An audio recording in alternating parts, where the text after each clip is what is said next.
Hey there, explorers, Brian here. You know, there are many ways to think about the choices we make.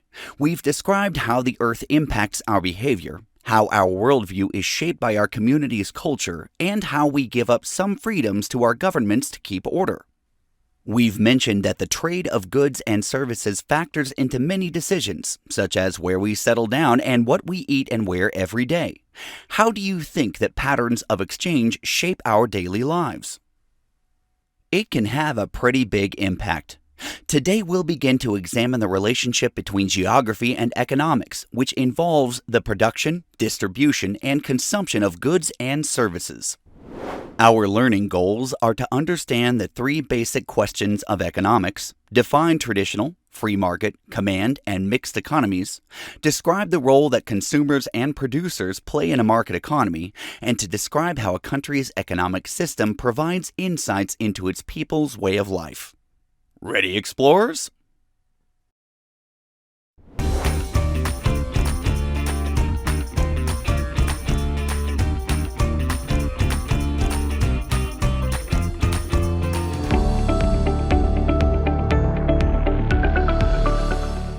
Before we can get into any specific economic systems, let's start with three very simple questions.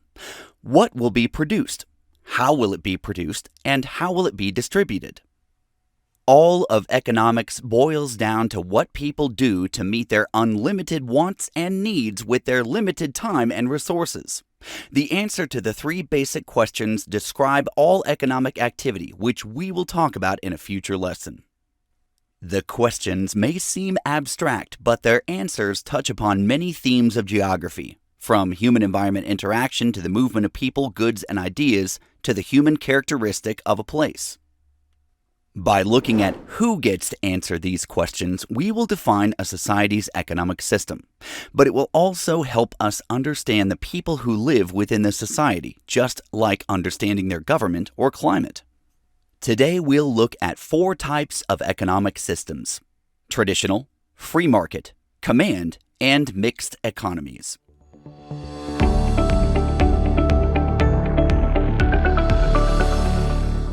The earliest economies developed after humans settled down as farmers 10,000 years ago.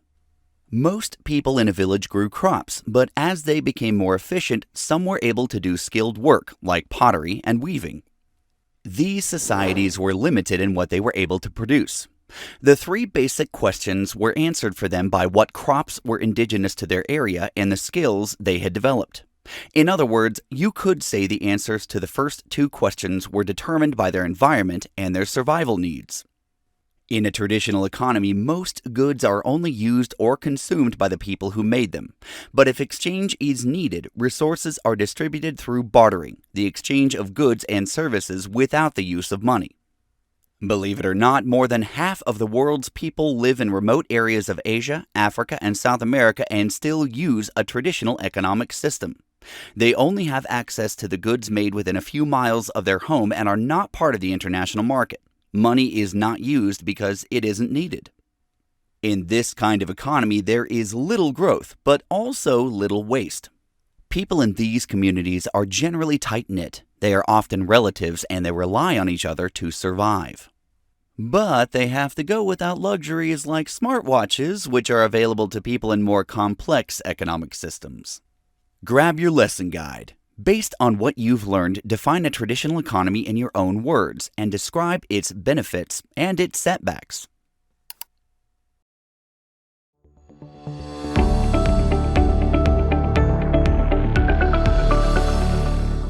Next is a free market economy. Here are the three basic questions again, but this time we're in a modern global system. People use money, the internet, and cargo ships so we can access resources from almost anywhere. Who do you think answers the three basic questions in a free market? Well, it's a market that's free, right? So people do whatever they want. But when it comes to money, people are pretty predictable. They respond to prices. People will produce more and consume fewer products that are expensive, and they will produce fewer and consume more products that are cheap. In a free market, the answers to the first two questions are determined by producers. They make whatever they think they can profit from, like shoes, and they make as much as they think they can sell. The third question is determined by consumers. They buy whatever they want or need using the money they have.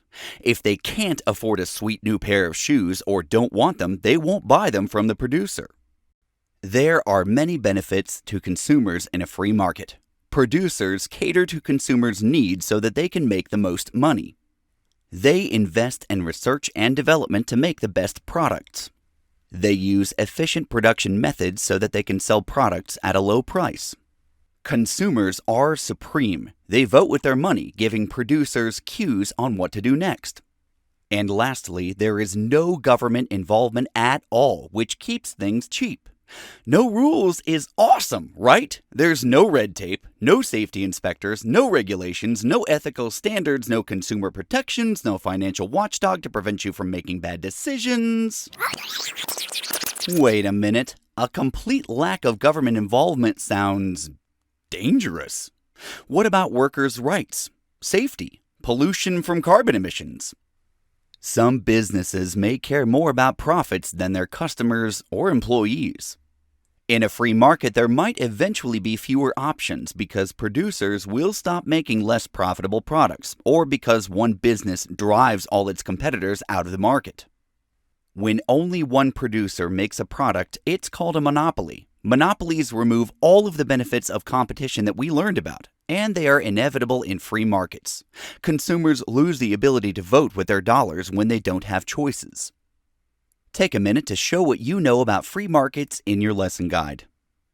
What role do consumers and producers in a free market play in answering the three basic questions? What are the benefits and setbacks of a free market?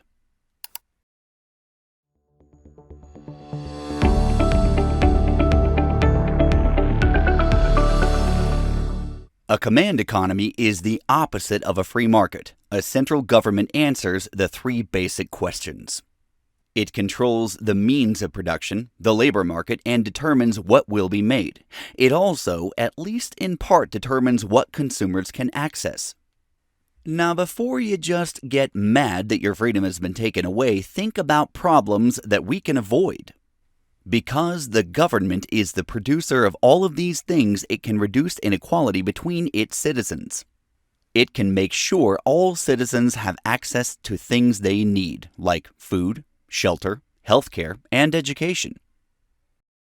Unemployment could be close to zero. There will be a job for anyone looking for work, and the government sets standards for safety, pollution, and ethical behavior. But giving the government control of the economy comes with a price. The government provides everything, so there is no competitive market to cater to consumers' needs. You don't get to pick which pair of shoes you get. They are chosen for you, and that's all you have. In this way, the government behaves similarly to a monopoly. Both are examples of uncompetitive markets in which consumers have no power. When a market is not competitive, there is a lack of incentive to innovate and workers are less motivated. And production choices are made by politicians instead of experts, which can lead to inefficient use of resources and artificially high prices. Let's revisit your lesson guide. In your own words, what is a command economy? If the government answers all three basic questions, what are the consequences for consumers?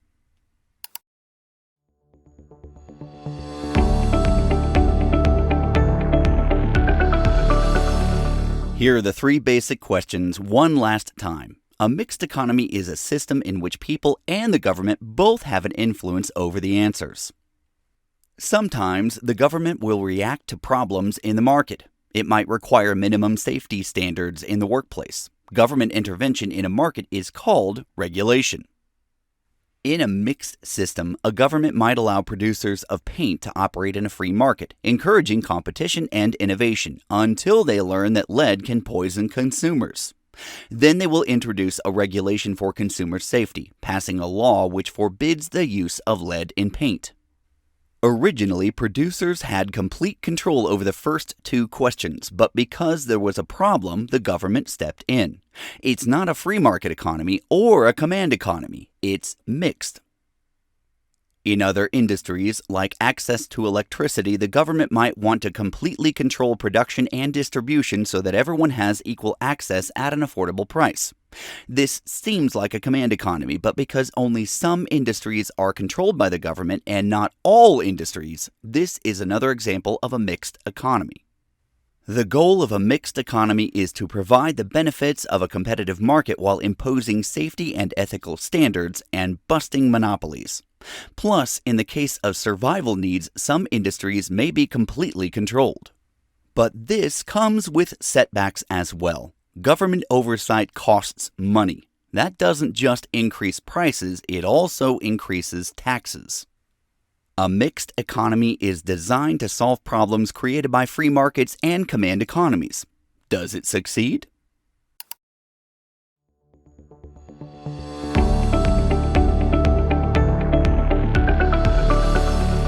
Understanding the economic structure of countries we visit will give us insights into its people's movement of goods and ideas and interaction with its neighbors. It will illuminate their political freedoms, access to foreign products, cultural preferences, standard of living, life expectancy, and more. What role do you play in your local economy? Do your choices affect decisions made by producers, or are you at the whim of your government? Are you happy with local, state, and federal regulations, or would you recommend different interventions in the economy? These questions are just a few you can ask to help make the world around you come alive. Remember to ask questions, be curious, and until next time, keep exploring. Hey, hey.